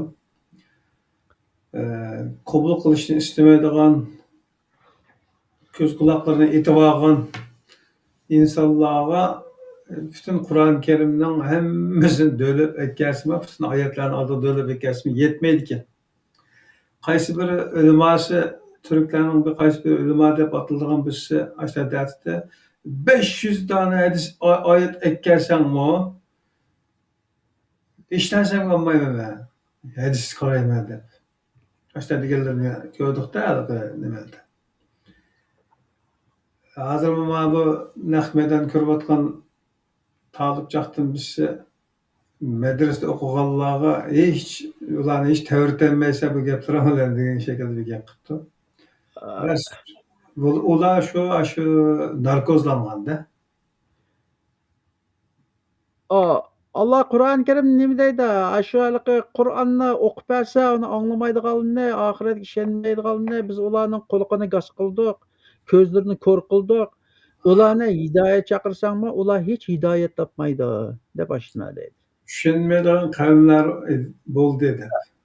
Tushunmaydigan. Onunki yana bir oyatda shu sura Zumarninki 45 oyatimiki shu Alloh tilg'ilinsa, oxiratga ishonmaydiganlarning dillari siqilib ketadi deb. Alloh tilg'ilinsa, oxiratga ishonmaydiganlarning dillari siqilib ketadi. Lekin Allohdan boshqa har qanday birini tilga olsang, ular qo'shilib ketadi deb Qur'oni Karimda oyat bor. Shuni Endi hozir bizni Qur'onni deganligimiz uchun shu Qur'ondan boshqa to'maganligimiz uchun bizni tillaydi-da, lekin bizni tillasa, bizni Xudo tilamasligi bo'ldi. Biz Xudonikiga uyg'un kelsak bilan bo'ldi emasmi?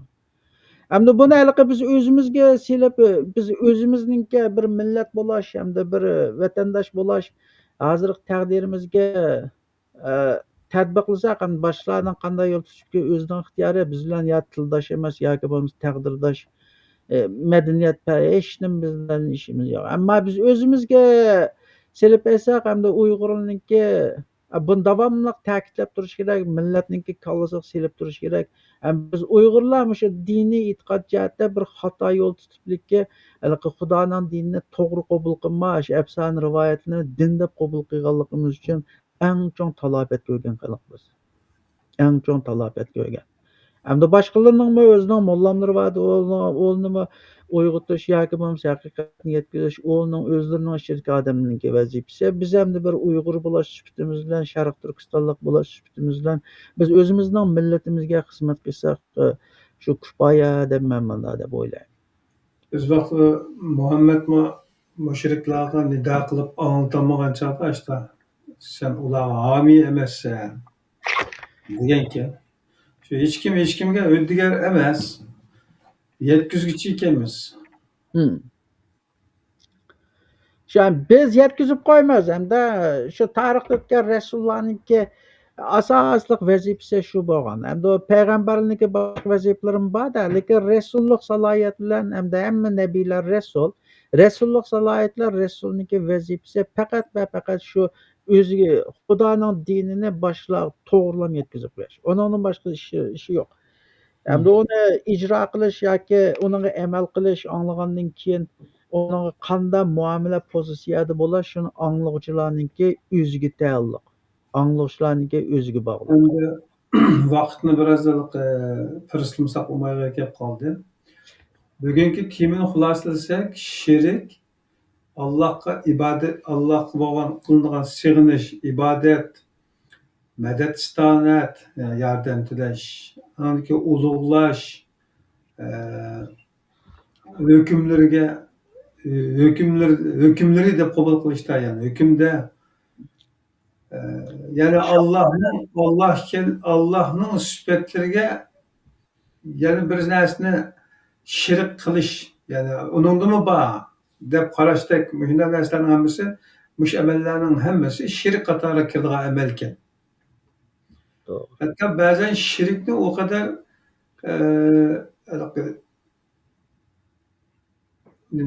samanning tagidan suv mangandek maxfiy bo'ladiganligini, zil bo'ladiganligini deydigan nimalarni anglaganda tafsirlarni o'z vaqtida. Chunki shirik hayatım biraz da o'tib ketdi. Qalbning moyilligi, ko'ngilning moyilligi ashib ketishmi shirik kirganligini deb o'tib ketdi. Shirik yani diqqat qilmasa bo'lmaydigan darajada nozukkan, nozik ishga. Yani mushu ishlarni qilganlar mushrik bo'ldi, shundaymi? Albatta, albatta. Shu Alloh o'zining kitobida tushunmagan yoki bo'lmasa o'zining kitob qilinglar, qilmanglar deb aniq bekitgan. Uningdan keyin bir odam qilgan bo'lsa, Allohning kitobida hech qanday dalil yo'q uningga. Alloh shuning qilgan ishiniki zot shundoq ekanligiga o'zining kitobida dalil ko'rsatgan, dalil bermagan yoki izn bermagan. Ashuna ishni qilganning hammasini Alloh Qur'oni Karimda mushriklik deb atagan, sherik deb atagan. Buning ichida haligi bir narsani bilmay turib qarilarcha palonchi mollam qilgan shu biladi deb ergashishlarning hammasinimi haligi qarilarcha ergash dedikmi?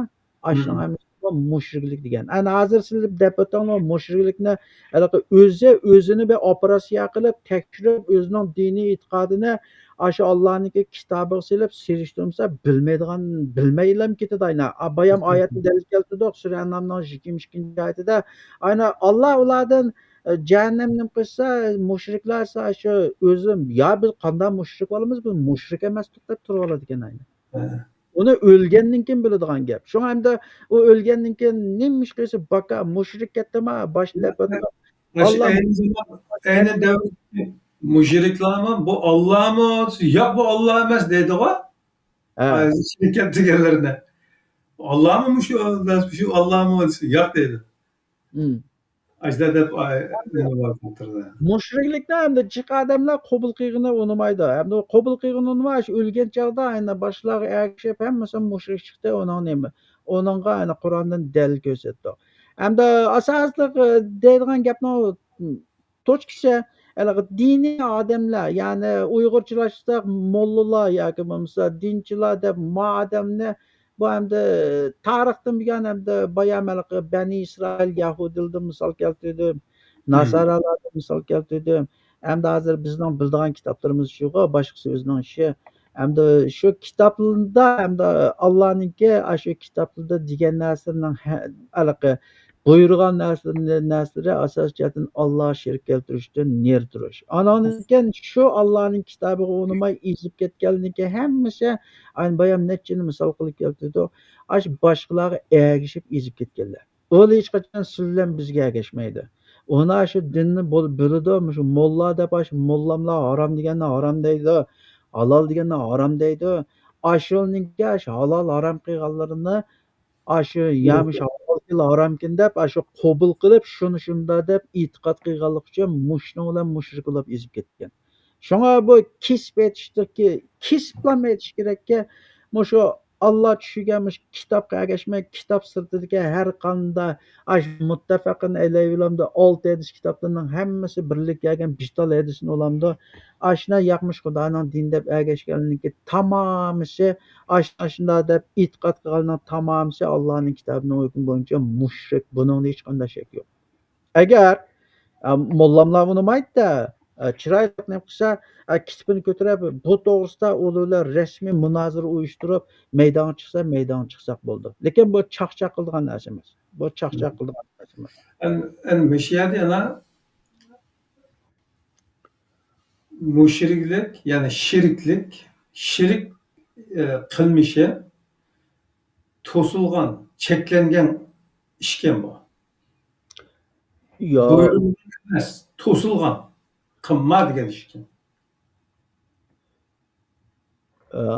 Alloh Qur'oni Karimda ota-onasi o'ziga ibodat qilishdan boshqalikka insonni buyurgan ishi ota-onangga yaxshilik qil deb. Ondan Qur'oni Karimdagi oyatda agar ota-onang sen bilmaydigan narsani Allohga sherik keltirishga da'vat qilsa yoki bo'lmasa shunday bir ishni buyursa ota-onangga bo'ysunma deb. Bu shirkni Alloh o kadar dahshatlik haligi gunohning qatoridan sanab bayam dedik Alloh shirk keltirishni gunohidan boshqa har qanday gunohni xohlagan odamning har qanday gunohini mag'firat qilaman deb Allohning Qur'on va'dasi bor. Shunga bu aytgandan kechgacha 24 soat qildigan ishimiz bu shirkdan yiroq tursak, qag'ini kuchimizdan yetishi amal qilsak, Alloh mehribon zot uningki rahmatiga erishimizda hech qanday shak yo'q. Lekin shirkdan ozroqmi ilinib qoldi bu tuga. Buni Muhammad Alloh cho'ng shirak, kichik shirak, o'tiran shirak deb 3-4 ga bo'ladi. Lekin uning hammasini yig'ib kelsa shirk bu. Buning hammasini yig'ib kelsa shirk. Shuni qaramaslik kerak.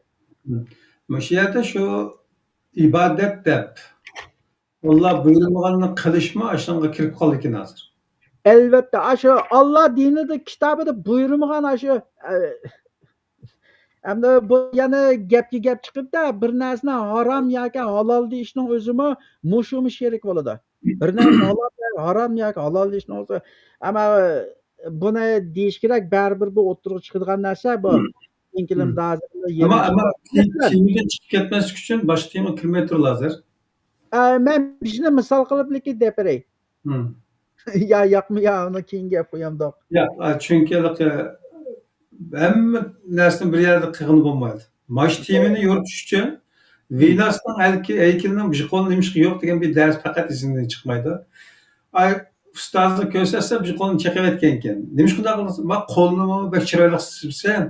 Ma rangimni shunday chiroyli chizibsan." Ikkilanchi chiroyli bo'lgan ekan, oningga qarab, manga qarab insonlarning fokus nuqtasini o'zgartirdi. Ya qo'lga turishing kerak, ya yuziga turishing kerak uning. Shunga qo'li uning kim ekanligini tushundirmaydi. O'sha qo'lni chiqardilar, yuz taxmi jilolisin degan ekan, to'sg'anmisin yani. Degan ekan. Kishilarning diqqatini jalb chachmaslik uchun. Yani mush temidimi, garchi zarur bo'lsin, mush temidagi narsadan boshqa narsani hozircha chiqarmay turdilar. Faqat ibodat narsada oldimizgi sahifalarda biz ibodatning bosh turlariga kiramiz-ku. Bugungi temada shirik bo'lganligini, shu Allohning hukmi bilan, Allohning qilgan bergan hukmi bilan hukm qilmaganlarning ichida Alloh buyurmaganni Alloh buyurgan ibodatda deb qilishmi shuning kirdiganligini faqat Sherik tushirdi. eskartish berdi. To'g'ri. Ha.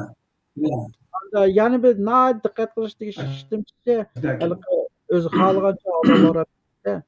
Bu halol harom biznesiniki hammasi Qur'oni Karimda ochiq deyilgan. Ochiq deyilgan. Uni xohlagancha yangi chiqqan biznesini mollamdan so'rab, "Ma harommi, ma halolmi?" deb uni fatvoylab, "Ashniki halol deb bergini halol deb bilish yoki harom deb bergini harom deb bilishning o'zimi mushum sherik tushirdi." Shu jahannam ichirib qolgandimmi, shuna deb so'raydi-da. Endi o'sha yerda yana zaruriy savoldan birisini so'rasam bo'lmaydi.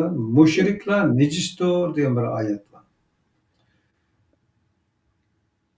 Nejis. Al-mushrikun nejasun degan bir oyat bor. "Innamal mushrikuna nejis" deb oyat bor. Mushat nejis degan so'zni masalan ishdan sudi tekkasini nejis deb ko'rdik. Shunaqmi? Çok ta'riflarda yana boshqa narsalar ajab, undaqda mushriklarning nemasi nejis? Qandaq ish nejis? Mishadiga shundan qarab men nejis kalimasining anlamini, ya'ni fuqumini qayta izlanish kerak degan bu da yaqinda biroz boshqa narsa bir shakllarda tushundim men buni. Sizdan anglab qo'yinglar. Qur'oni Karimda rijis deb kelgan innamal mushrikina najasun deb bor. O nejisligini arab tilining ishlatilishida yana bir nejis bor. Rijis deb bor. Nejismi deb bor, rijismi deb bor. Endi bu nejisligini ma'naviyat jihatdagi mehnatchilikka, undan keyin jismoniy jihatdagi mehnatchilikka teng mangadi ekan. Andina Qur'oni Karimda ishlatilgan rijis deb yana birisi bor. U asos jihatdan axloqiy, ma'naviy jihatdagi nejislik, paskinchilikqa mangadi. Hamda oyatda innamal mushrikun nejisligini mushriklar e'tiqod jihatda bulg'anganda, nejis degandan keyin yana bir ma'nosi bulg'angan. Sap narsaga yana bir narsani qo'shib olib bulg'anlikdan nejis bo'ladi. Uni oyatda ishlatgan ma'naviyat. Endi mana shu sherik pal o'qlari nimaga pal silish, ramballik qilish deb sanab kelib, bular shaytonning nejis amallaridir deb oyat kelganda rijis deb kelgan. Oyatda rijisun min amali shayton deb bor. Oyatga ishlar deb kelganda uning ayrim to'xtalish kerak. Hamda hozir men shuni demak istadim. Masalan, bu baribir o'ttirib chiqdi bu. Masalan, harom, halol, harom to'g'riliq deyishdi-ku. O'tganda men desam, uni yo'shig'andan foydasi yo'q. Qur'onda aroq harom emas. Mani kesiblam deyman. Qur'onda aroq Alloh tarafidan harom qilingan. Endi Qur'onda Alloh aroqni harom qilmagan ekan. Buni harom deb e'tiqod qilganniki batamamsi Qur'onning hukmicha mushrik bo'ladi, kofir bo'ladi. Agar yo'q desak, kisbini ko'tarib chiqsa, ma'no munozirlasak bo'ldi. Men buni bir yil bo'ldi, bekchiq tilishib ketdim men bu to'g'ri. O'sha yerda buningga yana shu o'zining temasida kirishimiz tabiiy kirishib qolamiz. Hmm.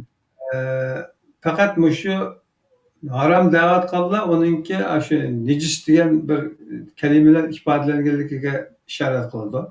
Masalan, Ya araq kelgan kalima nejis emas, rijis deb kelgan. Rijis degani asosiy jihatda ma'naviy jihatga bu vatanda bir anglaydiku. Araqning o'zi halol, kayfi harom deydigan bir gap bor. Oyat rijis degani haliqi ma'naviyat jihatga aqlini yo'qotgan yoki bo'lmasa axloqsizlik qilmishi mumkin. Lekin bir yerda aroqni ichib uning mas'ulisi u bir mehnatlar qilinadi desa, ya rost deyish kerak, unday gap yo'q Qur'onda. Men bir joyni topganmidim buni. men Qur'on mushu bu yerda eskirtdimga nejis kalimasiningki oxirgi tushun nimasi o'ylanishda mening topib biroz qanoat qilgan narsamdan birisi nima desa, mazmun nima desa, nejis jirginishlikka. nejis jirginishlik ya. O asosan qilmish jihatga mangdo, andan haliqi jismoniy jihatga jimi mehnatchilikka mangdo. Lekin bu rejisligini asosan ma'naviyat jihatga mangdo. Uni tutsa kiyim-kechaklar chasta. Unda olsa, agar ma'naviyat jihatga rejissin deydigan bo'lsa, nima uchun shu mushriklarni najasin dedi misol. Endi hozir dedim, nejisligini ham ma'naviyatga ham jismoniyatga mangdigan ish.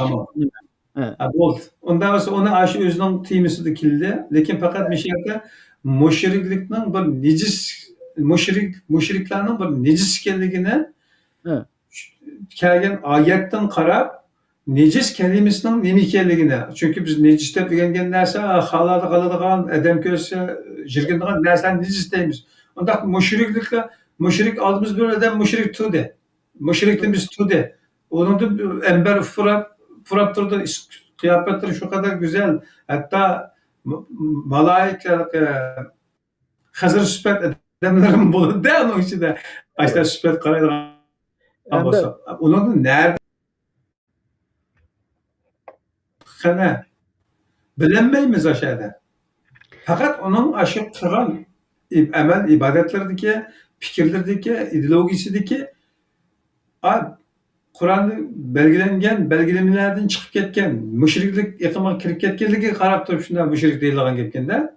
Lekin nejisligi uning ma'naviyat jihati masalan Allohniki tavhid bu bir sog'lom pok bir narsa bu Allohning birlik borligi. Shundaymi? Bizning e'tiqodimiz Allohni bir deymiz, sifatlar bilan qo'shib shunday e'tiqod. Lekin mushrik shu sog'lom bir narsaga yana bir narsani yondab kelib uni qo'shib bulg'ibatdi-da ana. Bizni ish qildi. Bunda qancha u haliqi ma'naviy ilohninki yakkiganligiga bir sherik bir narsa qo'shgandan keyin bu bulg'angan bo'ladi bu. Endi oyat mushriklar nejislardir degani ma'naviyat jihatiga qaratilgan. Endi arab tilining ishlatilishida so'zlar shu jumlada ishlatilgan o'rniga qarab ma'nosini belgilaydigan. Zada tutibniki bir narsani ma'manda deb deganolmaydi ekan. Endi rejis bilan nejisni ikkisini selishtirsa, nejis degani ham ma'naviyatga mangadi ekan, ham jismoniyatga mangadi ekan. Lekin oyat kelgan rejis deb yana birisi bor. Rejis deb. Masalan, sur Yunusninki 100-oyatida Alloh aqlini ishlatmaydiganlarni rejisga tashlab qo'ydi deb bor. Sur Yunus 100-oyatida aqlini ishlatmaganlarni pashkini qilib qo'ydi degan bo'lamda, oningki sur Yunusning 10-sura 100-oyat.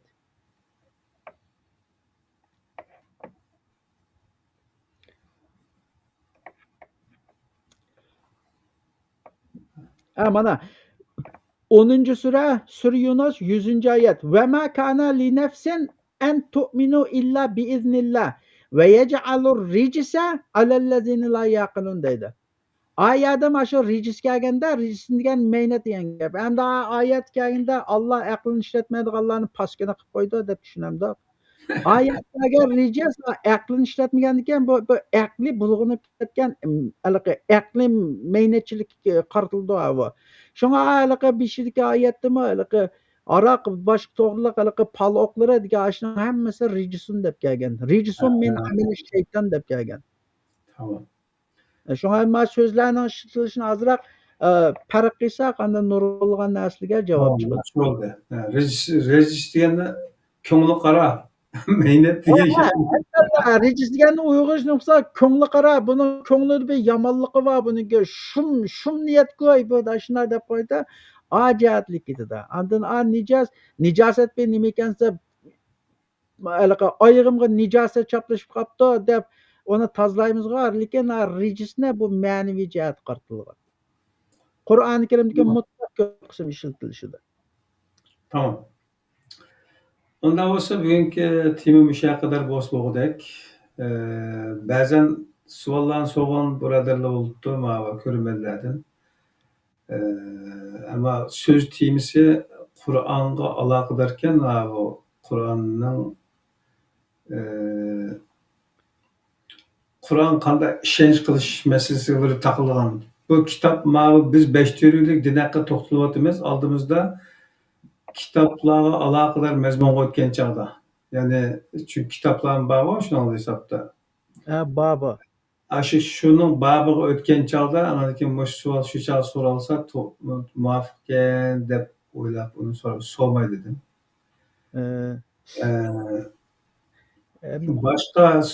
Başka savollarmi so'ragudek savollar tushmabdi, ammo qolganini inkas rayonidan o'qib olsangiz bo'lgudek qarindoshlar.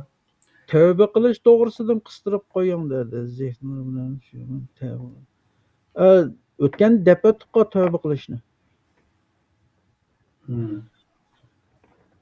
Endi bu haliqa bak cho'ng tema bu. Bu bak cho'ng. Biz endi haliqa haqni zeriktirib qo'ymaslik uchun miyadan yana bir vaqt nimasi bor. Shuning bilan endi haliqa u yerdan bu yerdan tanlablikka umumiy bir mazmunni tashlayapmizda. Endi buni rasmiy ishkilab har birsiniki ishqonni chuviymiz desak, endi uning har qitimda oz deganda 1,5 soat, 2 soatdan vaqt ketadi. Birlam narsani tutishimiz kerak. Lekin endi vaqt munosabati anglashlarni zeriktirib qo'ymaslik uchun haliqa u yerda yuzaki bir ma'lumot berib ketyapmiz.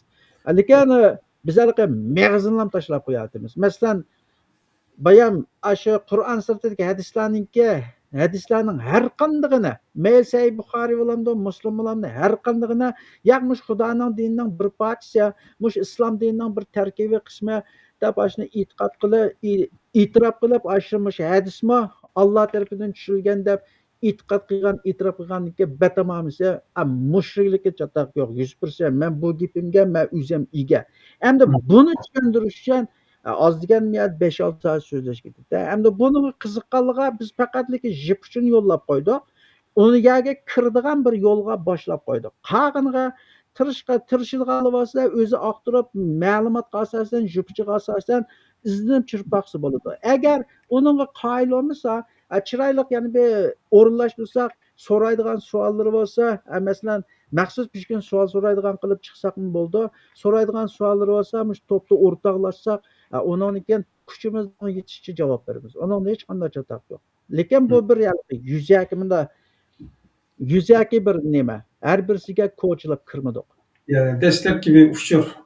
Çünkü hakikaten bu Yıldızbek Çunkur bek kölümü yo'g'oncha va biz oldimizda biz tema qilayotgan har bir masalaga aloqador bu din deb oldimizda da'vat kelgan narsa o kadar insonlarni qo'rqinch bilan, haybat bilan, tarixiy shavkatlar bilan, bakchiq narsalar bilan qurshab turganligi uchun insonlar bunga bizim deyishdan, hatto o'ylanishdan qo'rqitilgan bo'lib chiqqanda, shunlashqa mushu uchur berilayotgan har bir uchurga qarab turib dastlabda hech bo'lmasa bir silkinib boqsa insonlar.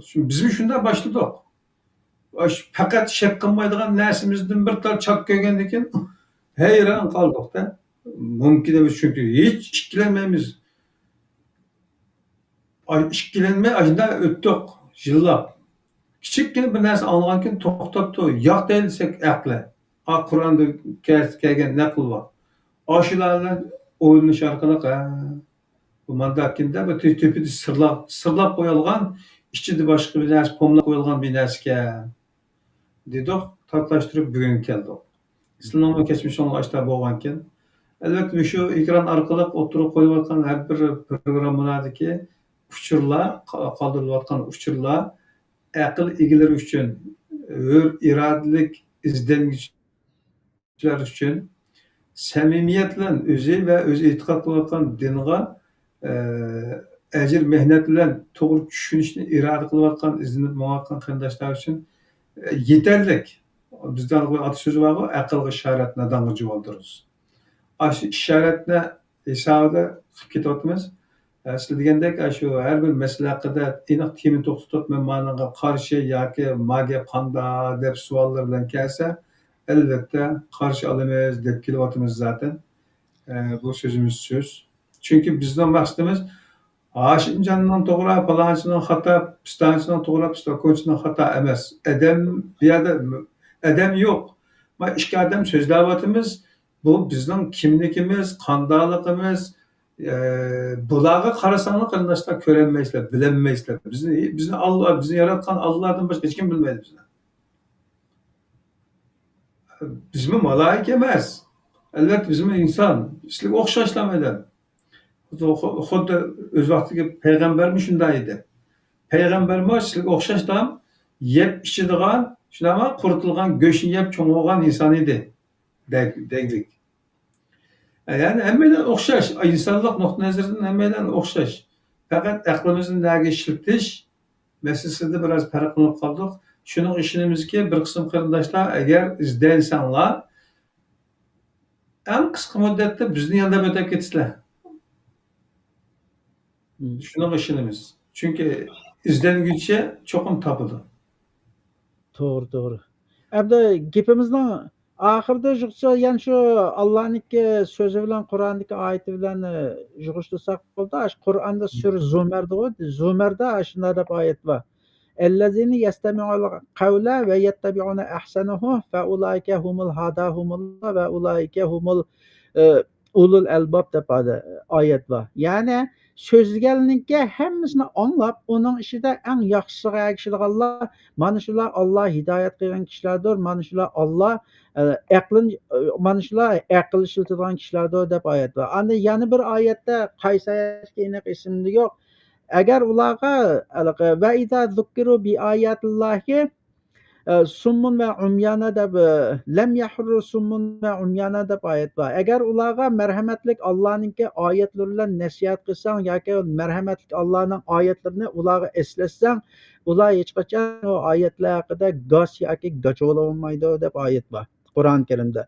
Shunga anglagandan keyin hammasini to'g'ri deb egrikidan o'tkazib, uni qabul qilishdan ilgari Qur'onning oyatlari bilan izlanib, selishtirib, andan shu Qur'onga to'g'ri kelsa, qabul qilsa, ya shu bo'yicha ma'nosi bo'ldi. Lekin Qur'on tasdiqlamasa, shu pet qo'yib qo'ysa, u odam eng to'g'ri ishni qilgan bo'ladi, andan o'zini saqlab qolgan bo'ladi.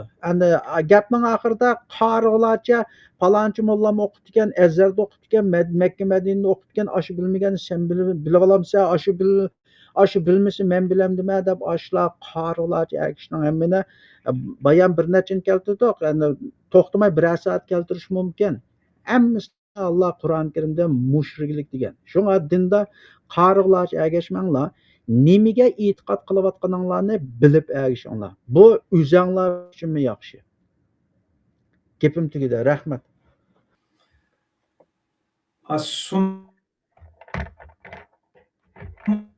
Umum bukmun falan degan oyatlarda bor. Ko'zini, quloqlarini etib olgan insonlarning tushunmaydiganligini deydi-da. Tushunishga olmaydiganligini. O'z vaqtida mushriklarmi payg'ambar o'tgan yo'ldan o'tmanglar, uning yeniga buyruqni berib qolmanglar, anglab qolsanglar ezib ketasizlar, bo'z uning gapini olmas uchun boshqa ko'zlaring yergo'linglar debdi-kan. Bugungi o'zining ergashgan, o'ziga ergashtirgan insonlar, o'ziga ergashganlarga ashuna nasihat qiladi-ku, anglamanglar bo'lgan gapini. Quloqlaringni etinglar. Ha? Hech farqi yo'q. Qolgan yana aldığımız kunlarda ko'rishimiz. Bugungi program shu qadar bo'lsin dasiz. Ajillik bo'lg'aysizlar. Rahmat. Kelasi ko'rishamiz. Xo'sh, rahmat. Omon bo'linglar. Hörmetli körürmen dostlar, bugünkü programma bu ýerine kadar boldy. Şerik hakykatan eň kabi emellerdir, ýani zulümniň eň çoňudur. Şoňa bundan saklanyş üçin tirişçilik gösterýiş emelininki gyçyp gutulamaýdygan mejburiyetlerden. Kiler sanda görşeýäris, sizlerni Cenab-ı Allah taşıdık, aman bolan.